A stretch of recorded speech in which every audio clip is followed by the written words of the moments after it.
Hi, I'm Sarah Whatley, and I'm the Director of the Centre for Dance Research, also known as cdare at Coventry University. We welcome you to this video conversation in which some of our researchers discuss the past, present and future of cdare's research with dance and digital technology.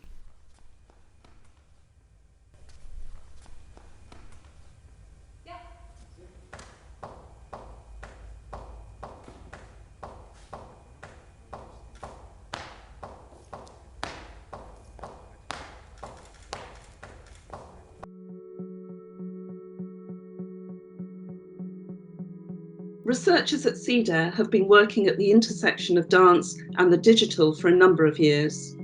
One of our more recent projects, WhoLoDance, took cdare's experiments with the datification, or the turning into data of dance, a little further. This was a European Commission-funded project which brought together an interdisciplinary consortium of researchers, professional dancers, and technology experts to prototype tools for supporting the learning and teaching of dance. Working with technologies such as motion capture and machine learning, WhoLoDance opened up new and challenging questions about the interface between the body and the machine. Stemming from these questions, our current research into dance, artificial intelligence, or AI, and ethics seeks to critically engage thinking around the relationship between the body and technology in new ways, as well as evidencing the potentials of dance practice as an embodied form of knowledge.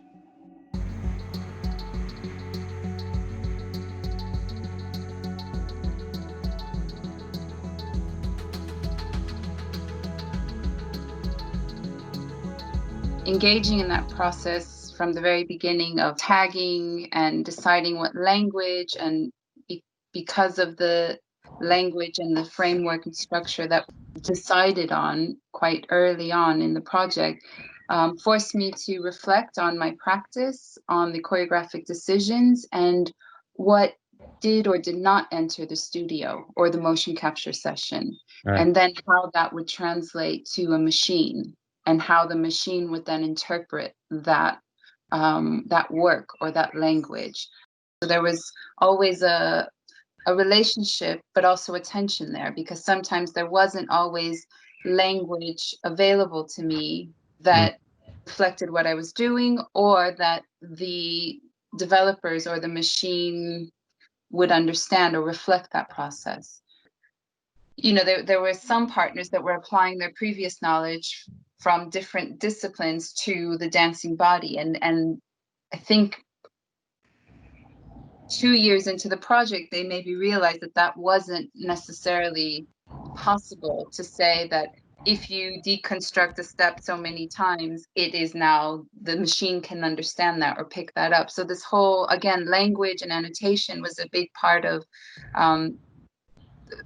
those partners to discover what wasn't possible. And we were kind of saying, well, we're never going to reach a consensus. I think the motion capture team, MoTech, really understood the dancing body and the relationship between the dancing body and the technology. So they were very clear about what their role was, what they needed to do, and how to maximize what they could get from a dancer in that space. And so, you know, with the preparation but also during the motion capture session, there were so many considerations that were taken to ensure that the dancer felt able to just be in a space, and that the technology was an extension of their body rather than it being separate from the body.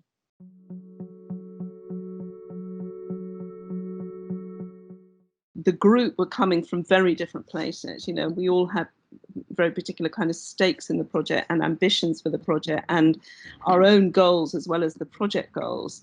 And what it showed up, which was so interesting, is that different partners had different experiences of and preparedness of the unknown. And that, again, I think it reflects on the different disciplinary fields as well as those of us working in different areas of discipline. So whether or not you're an artist, who's in a sense is always about, you know, the unknown and going into an experimental place of creativity, and those who might be more goal orientated, so having a pathway towards achieving something and having perhaps a clear sort of sense of what that means to get there. Right. And one of the interesting things, I think, in those different aspirations was the place where that dialogue really became quite productive and quite interesting.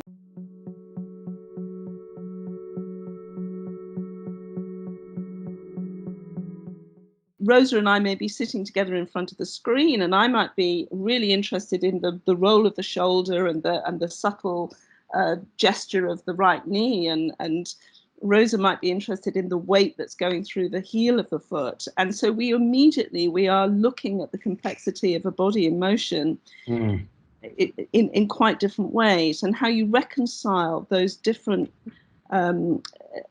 different ways of looking at and perceiving of a moving body inevitably complicates the process of trying to define and trying to get to a point where there are concrete properties, concrete values that you can ascribe to any particular moment in time, which is going to help the machine do its job. There was a really wonderful observation. I believe you shared it, Rosa, first, and maybe somebody else did at some point during the Digital Echoes event a couple of years ago, that you realized that the more you broke down one of the movements, the less it became the movement.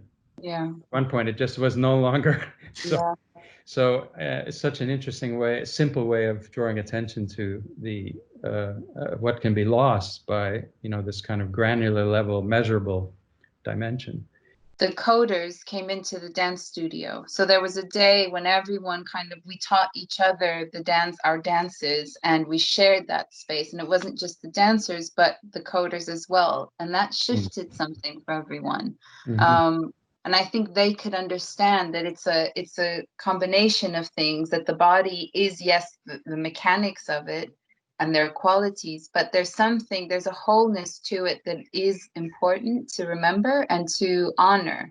And so, yes, we're trying to teach the machine something, but we can't forget that there is, a body here, a human body with flesh and bones.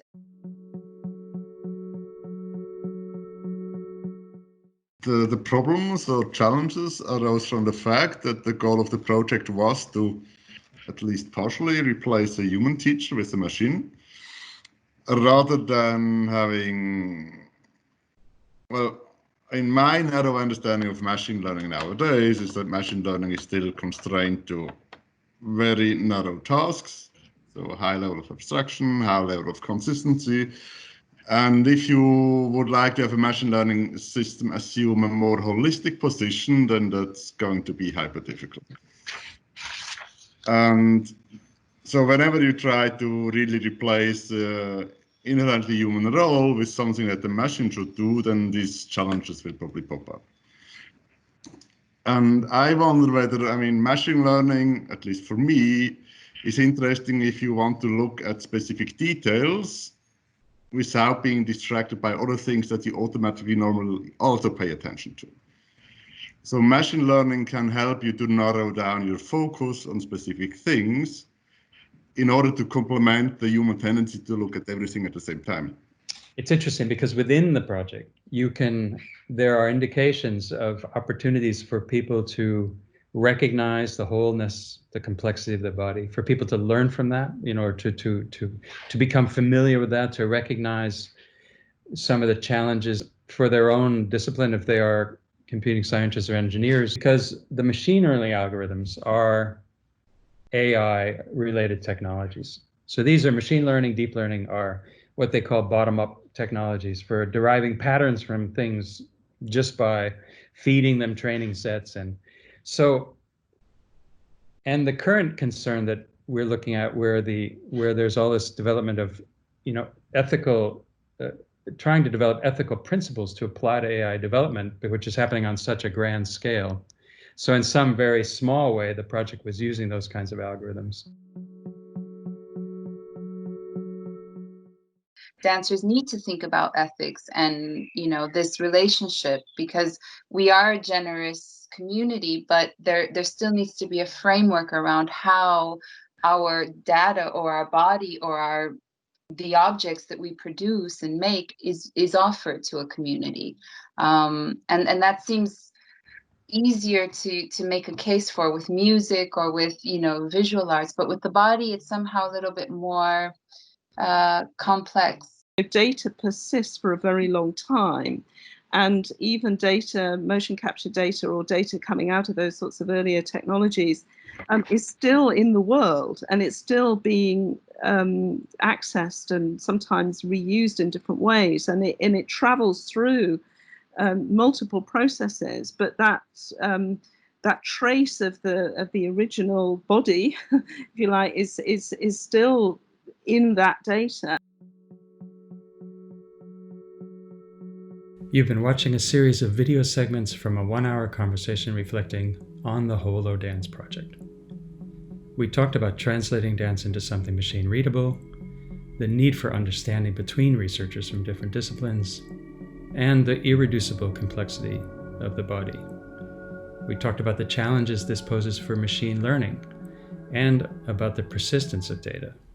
Now, looking to the future, as Sarah said at the start, the Center for Dance Research is working on a new research direction, looking at what dance and embodied knowledge might contribute to the creation of ethical practices in technology development.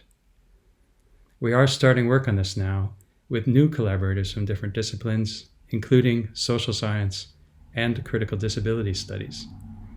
If you'd like to find out more about this or any of our other projects at cdare, and possibly collaborate, please do get in touch. Thank you.